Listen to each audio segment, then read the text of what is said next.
we're going to get into what it takes to be a great leader, especially in a world that's changing like all the time. We're always looking for insights we can use, and we're drawing inspiration from the ideas in the book, Daring Leadership, for this one. And one of the things that really jumped out at us was this idea that the best leaders aren't actually fearless. Instead, they're vulnerable and dare to lead in a whole different way. That's spot on. We hear so much about fearless leaders, but it turns out that's more myth than reality. Oh, really? So you're telling me this fearless leader thing is a myth? Yeah, I mean, think about it. Every single person has fears, right? No matter how successful or how powerful you are, fear is a natural human thing. So it's not about not having fear, it's how you deal with it that makes a real leader. They acknowledge it, they figure out what it means, and they actually use that energy to push forward. So it's not about pretending you're not afraid. It's about what you do with that fear. Right, exactly. Okay, that's really interesting. But how does this work in the real world? Can you give me an example? Sure, think about Elon Musk and Tesla back when they were first starting out.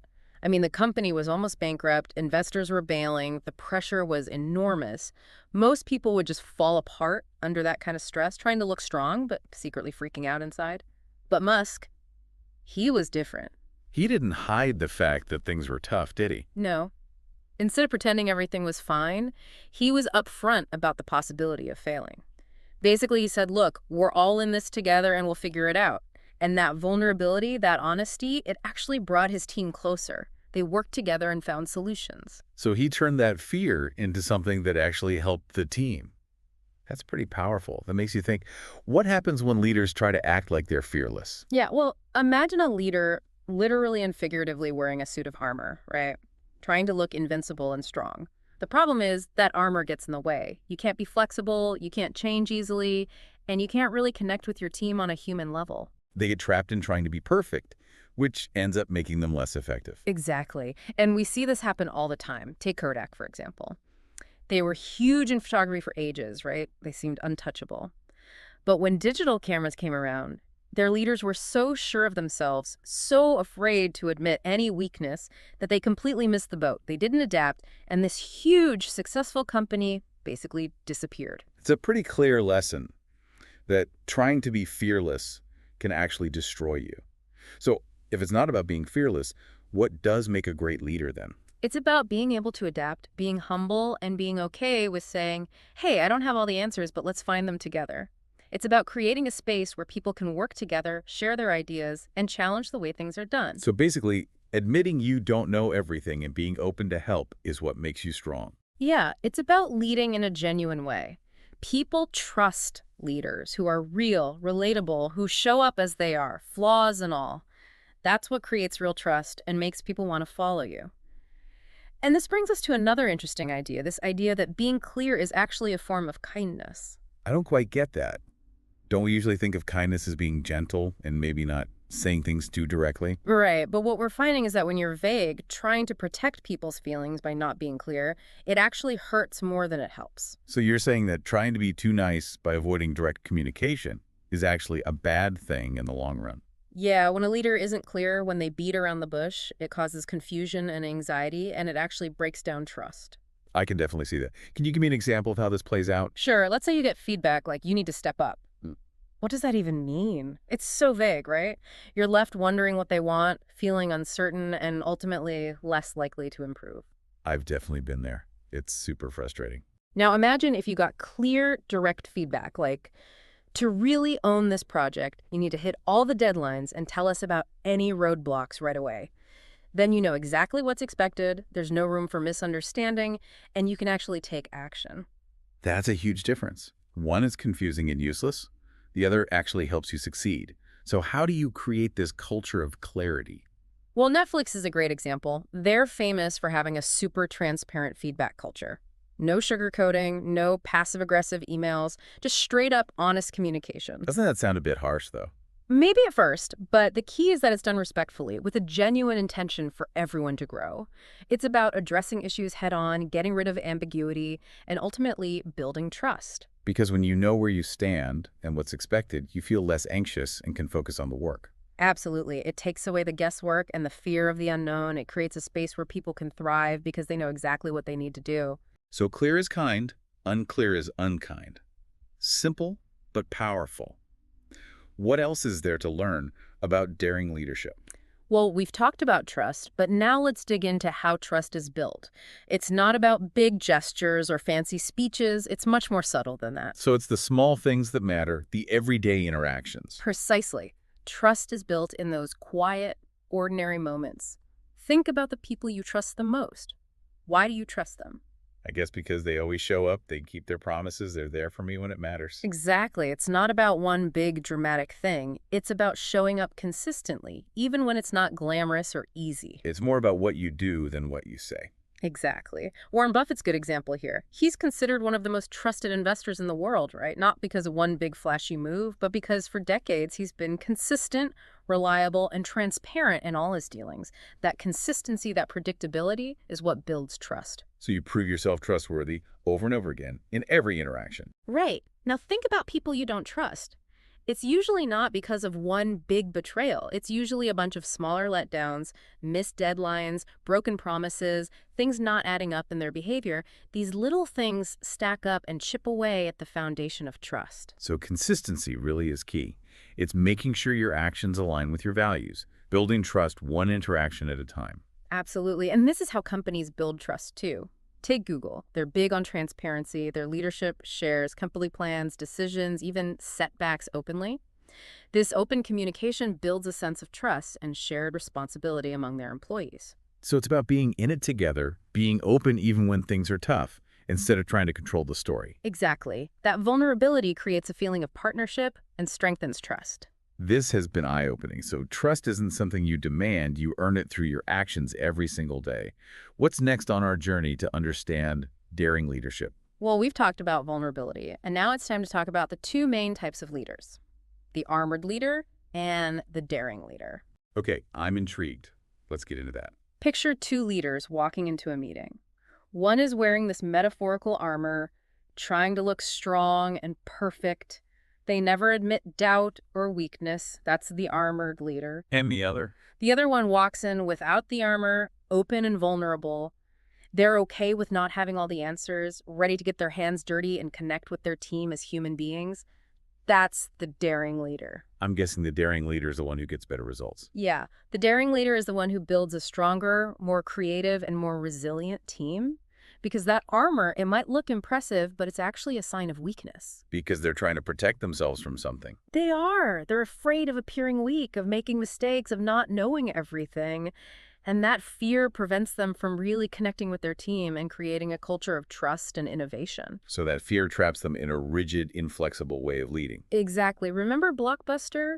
They were so afraid of change, so afraid to admit they didn't know everything, that they completely missed a huge opportunity. And what about an example of a daring leader? Someone who embraced vulnerability and led authentically.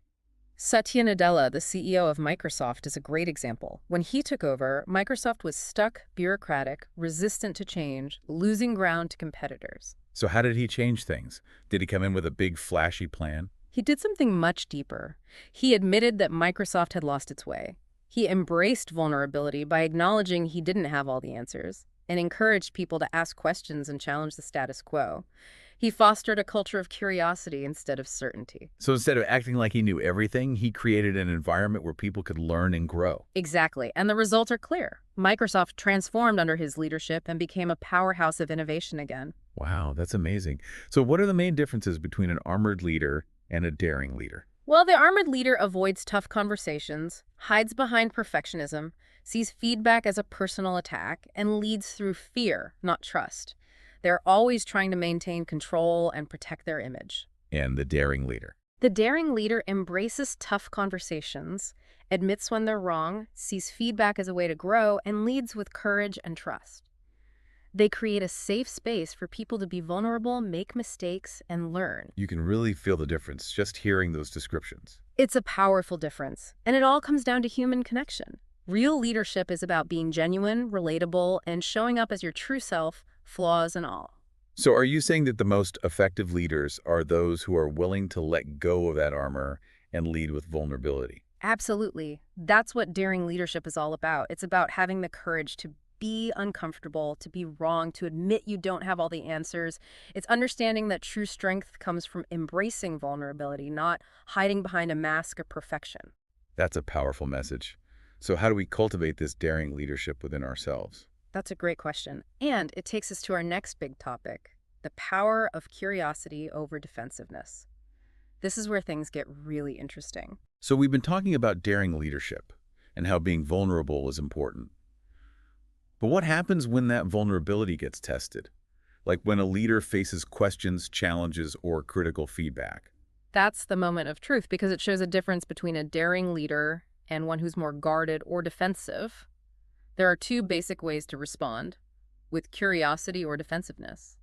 And only one leads to growth and real leadership. I can see that. So a defensive leader basically shuts down when they're questioned. Yeah, pretty much. They see questions as threats, and their first instinct is to protect themselves, prove they're right, and dismiss any criticism. They're more focused on being in control and saving face than learning and growing. It's like a building walls instead of bridges. Exactly, and that need to always be right, that defensiveness, ends up blocking progress and stifling creativity. It prevents the whole team from reaching its potential. Okay, so how does a daring leader approach these situations differently? They come at it with curiosity. Instead of jumping to defend themselves, they ask, what can I learn from this? They see feedback, even when it's tough to hear, as a chance to grow. It's an opportunity to see things from a different angle, find their blind spots, and ultimately become better. So it's about shifting from being right to getting it right. Yes, it's being open to the possibility that you don't know everything and that there's always room for improvement. Got it. Can you give me an example of a leader who does this well? Think about Reed Hastings, the CEO at Netflix. Remember back in 2011 when they launched that Quickster DVD rental thing? Yeah, it was a total disaster. It was a huge flop. Customers were furious, stock prices tanked, a total PR nightmare. Many leaders would have just dug in their heels, defended their decision, and blamed everyone else. But Hastings did something different. What did he do? He publicly admitted Netflix messed up big time. He listened to the feedback, even the harsh stuff, and finally just scrapped the whole Quickster idea. Then he focused the company on streaming, which turned out to be a genius move. Wow. To admit that level of failure so openly, that takes guts. It does, but it's also incredibly effective. Being willing to be vulnerable, to admit they were wrong, allowed Netflix to change and become the streaming giant they are today. That's a powerful example of how being curious, even when you've failed, can lead to resilience and growth. It really is. It makes you think, what if Blockbuster had done the same thing? They had a chance to listen, to adapt, to embrace the changes happening in the entertainment world. But they didn't, right? Nope. They chose to be defensive instead of curious. They thought Netflix was just a fad and refused to question their own way of doing things. And we all know how that ended. It's like curiosity is a superpower that helps leaders evolve and thrive, while defensiveness keeps them stuck in the past. That's a great way to put it. And this applies to all leaders, not just CEOs. A defensive boss ignores their team's concerns, seeing them as complaints instead of valuable input. A curious boss asks, what am I missing? How can we do better? So it's about making it okay for people to ask questions and see feedback as helpful, not threatening. Exactly. That's a key sign of a daring leader. They're not afraid to be wrong. They're more interested in finding the right answer, even if it means questioning everything they thought they knew. This has been really eye-opening. We've learned a lot about what it means to be a daring leader. We've explored how the idea of the fearless leader can be harmful, how being clear is actually kind, and how trust is built in everyday moments. We've also looked at the difference between armored leadership and daring leadership and how powerful curiosity can be. It's been a great conversation. But the real learning comes when we apply these ideas in our own lives. What's the one thing you hope our listeners take away from all of this? I hope they remember that being a daring leader isn't about being perfect, knowing everything, or never making mistakes. It's about having the courage to be vulnerable, to be curious, and to build trust through your actions. It's about being okay with being human and realizing that real strength comes from connection, not control. Beautifully said. So how can our listeners start to practice daring leadership in their daily lives? That's a great question, and it all starts with looking inward. Notice how you react when you face challenges, feedback, or even just different opinions. Do you get defensive? Do you shut down? Or do you lean in with curiosity? So becoming aware of our own patterns is the first step. Right. Once you're aware, you can start to change them. When you feel yourself getting defensive, stop, take a breath, and ask, what can I learn from this? It's about consciously choosing curiosity over that instinct to protect your ego. Exactly. It takes practice. It won't happen overnight. But every time you choose curiosity, you're strengthening your daring leadership skills. Okay, self-awareness and choosing curiosity. What else? Figure out your values. What really matters to you as a leader? What kind of impact do you want to have? It's like creating your own leadership philosophy, your guiding principles. Yes. And once you know what those are, share them. Let your team know what you believe in and what they can expect from you. That builds transparency and trust. It also gives your team a way to hold you accountable to those values. Exactly. It's a powerful way to make sure you're actually living those values, not just talking about them. So far, we have self-awareness, choosing curiosity, and defining and sharing your values. What else can we add? Remember how we talked about trust?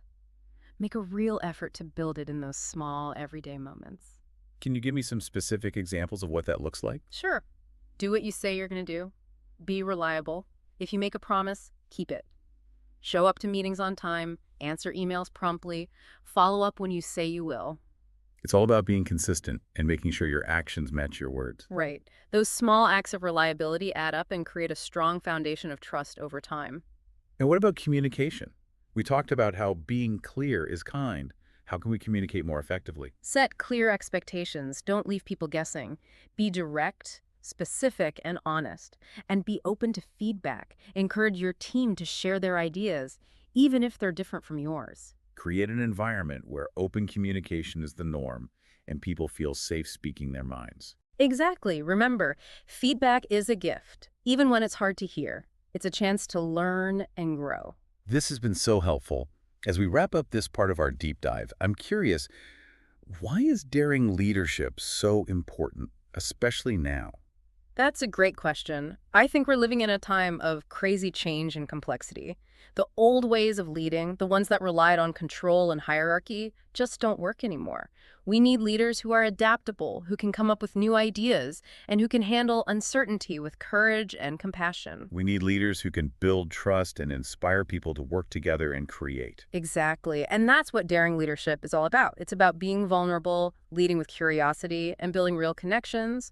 It's about creating a culture of trust where people feel safe to take risks, be creative, and be their best selves. It's about leading with heart and courage, even when it's tough. Yes, it is. And the world needs more daring leaders. That could be you, that could be anyone who's willing to step up and lead this way. This has been truly inspiring. I feel like I've gained so much from this conversation. Me too. It's been a pleasure exploring these ideas with you. And to our listeners, we hope you're finding this exploration of daring leadership valuable. Remember, it's not about being perfect. It's about courage, curiosity, and compassion. It's about showing up authentically and encouraging others to do the same. As we move into the final part of our deep dive, we'll explore some practical tips and strategies for developing daring leadership in your everyday life. Okay, so as we wrap up our deep dive into daring leadership, I'm really curious, what are some practical tips or strategies that our listeners can actually start using like right now to cultivate this kind of leadership in their own lives? Oh, that's a great question. It's one thing to understand the ideas, but putting them into action is a whole other thing. So let's explore some real steps you can take. Okay, sounds good. I'm ready. All right. The foundation is self-awareness. Pay attention to how you react when you're faced with challenges, feedback, even just different opinions. Do you get defensive, shut down, or do you sort of lean in with curiosity? So basically recognizing those automatic patterns, right? Exactly. Once you know what they are, you can start changing them. When you feel yourself getting defensive, just pause, take a breath, and ask, what can I learn from this? So instead of reacting to protect your ego, you choose curiosity. Exactly. It takes practice. It's not going to happen overnight. But each time you choose curiosity, you're building that daring leadership muscle. Okay, self-awareness and choosing curiosity. Got it. Yeah. What else? Another powerful practice is figuring out your values. What truly matters to you as a leader? What kind of impact do you want to have on the people around you? It's like defining your own leadership philosophy, right? Those guiding principles. Exactly. And when you're clear about your values, it's easier to make decisions that align with them. It's like having a compass to help you navigate those tricky situations. It's like a personal mission statement for your leadership style. I love that analogy. And once you have that mission statement, share it. Don't keep it to yourself. Let your team know what you believe in, what they can expect from you. That creates transparency and builds trust. It also lets your team hold you accountable to those values. Right. And make sure you're actually living those values, not just talking about them. Okay, so far we have self-awareness, choosing curiosity, defining and sharing values. This is great. What else should we be thinking about? Well, remember all that we talked about with trust? Make a real effort to build it in those small moments every day. Can you give some specific examples of how to do that? Absolutely. Follow through on your commitments. Be the person people can count on. If you say you're going to do something, do it. Keep your promises. Show up on time for meetings. Respond to emails in a timely manner. Follow up when you say you will. So it's all about consistency, about making sure those little actions match your words. Exactly. It's those small acts of reliability that create the foundation for trust over time. And what about communication? We talked about how clarity is kindness. How can we be better communicators as leaders? Be clear about what you expect. Don't make people guess. Be direct, specific, honest, and be open to feedback. Encourage your team to share their thoughts and ideas, even if they're different from yours. So create a culture of open communication where people feel safe speaking their minds. Absolutely. Remember, feedback is valuable, even if it's hard to hear. It's a chance to learn and grow. This has been so incredibly helpful. We've covered a lot today. As we wrap up, why is this idea of daring leadership so important, especially in the world we live in now? That's a great question. We're living in a time of constant change and complexity. The old ways of leading, based on control and hierarchy, just don't cut it anymore. We need leaders who can adapt, innovate, and handle uncertainty with both courage and compassion. Leaders who build trust, inspire collaboration, and help people be creative. Exactly. And that's what daring leadership is all about. It's about embracing vulnerability, leading with curiosity, and building genuine connections. It's about creating a culture of trust where people feel safe to take risks, innovate, and really be their best selves. Leading with heart and courage, even when things get tough. That's it. And we need more daring leaders. That could be you, that could be anyone listening who's ready to step up and embrace this way of leading. This has been so inspiring. I feel like I've learned so much, and I'm excited to start putting these ideas into action. Me too. It's been great exploring these ideas with you. And to everyone listening, we hope you found this deep dive into daring leadership valuable. Remember, it's not about being perfect. It's about courage, curiosity, and compassion. It's about being your true self and inspiring others to do the same. Until next time, keep diving deep and keep leading with courage.